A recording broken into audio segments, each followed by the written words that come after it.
আসসালামু আলাইকুম। আমি কিছুদিন আগে একটা ভিডিও দিয়েছিলাম যেখানে বলছিলাম যে ভাই আপনি একজন ডিপ্লোমা শিক্ষার্থী হিসেবে অবহেলিত। এটা আপনি ভাই এখন বাজি ধরেই বলতে পারেন কথাগুলো, কারণ দেখেন আপনি আন্দোলন করতেছেন গত 1 মাসেরও বেশি সময় ধরে। আর বাংলাদেশের প্রেক্ষাপটটা এমন যে আমরা তো আর খুব বড় একটা দেশে নাই, ছোট্ট একটা আমাদের দেশ, সুন্দর দেশ।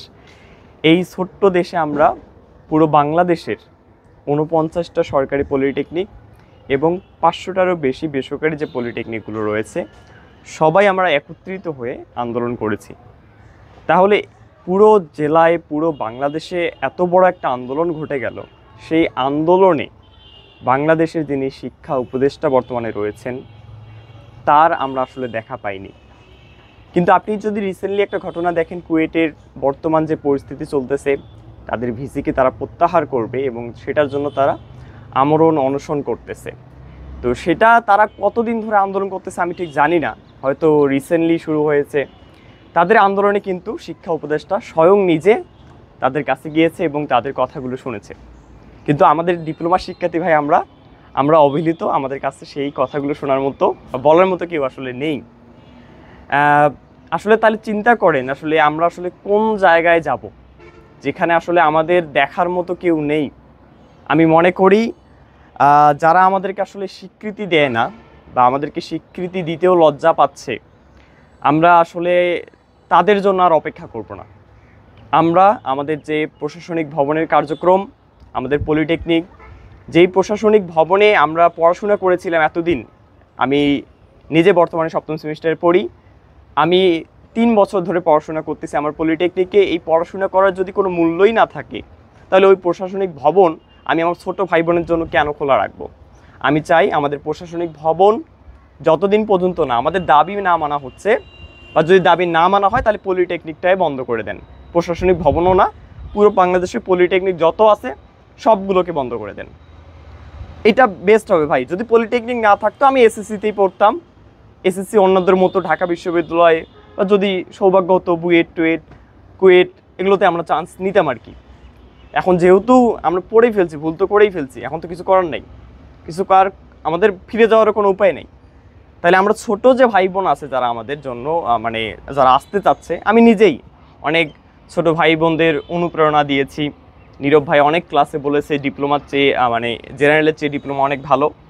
এখন কি করবো আর, যেহেতু কেউ আমাদেরকে মূল্যায়ন দিচ্ছে না, তাহলে এখন আমাকে বাধ্য হয়ে এই কথাগুলো বলতে হবে যে আপনারা আর আমাদের এই সেক্টর আসিয়েন না, আমরা আমাদের সেক্টরটাই বন্ধ করে দেব। আমরা যেরকম বিপদে পড়ছি, আমরা চাই না যে কয়েকদিন পর আবার আপনারা আসেন, আবার আপনারা এই আন্দোলন করেন। আমাদের বর্তমানে যে ভাই বোনরা রক্তাক্ত হয়েছে, আমরা চাই না আপনারাও রক্তাক্ত হন। যদি বাংলাদেশের সরকার চায় যে ডিপ্লোমা সেক্টর বাংলাদেশে থাকুক, তাহলে ডিপ্লোমাদেরকে মর্যাদা দিয়েই রাখতে হবে।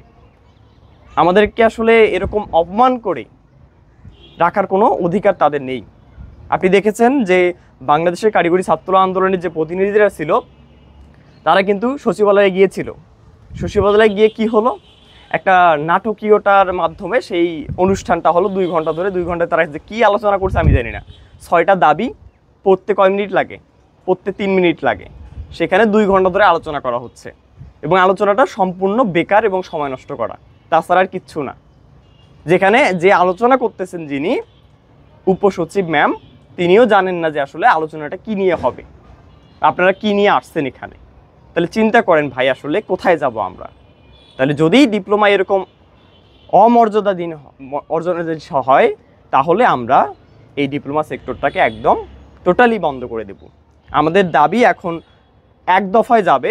যদি আমাদের দাবি না মানা হয়, আমরা দাবি 1 দফা দেব, ডিপ্লোমা সেক্টরকে বন্ধ করতে হবে। যদি দাবি না মানেন তাহলে ডিপ্লোমা সেক্টর আপনি বন্ধ করেন। আমরা এই এরকম ডিপ্লোমা সেক্টরে পড়বো না। আমরা পড়েছি ঠিক আছে, আমরা ভুল করে ফেলছি, আমাদের ছোট ভাই বোনদের আর আমরা ভুল হতে দেব না। এইবার যারা 25-26-এ ভর্তি হওয়ার জন্য আসবে, তাদেরকে আমরা আর ভর্তি এই সেক্টরে নেব না। এই হলো আমাদের কথা। আমাদের ফাইনাল এবং লাস্ট দাবি হওয়া উচিত এটাই।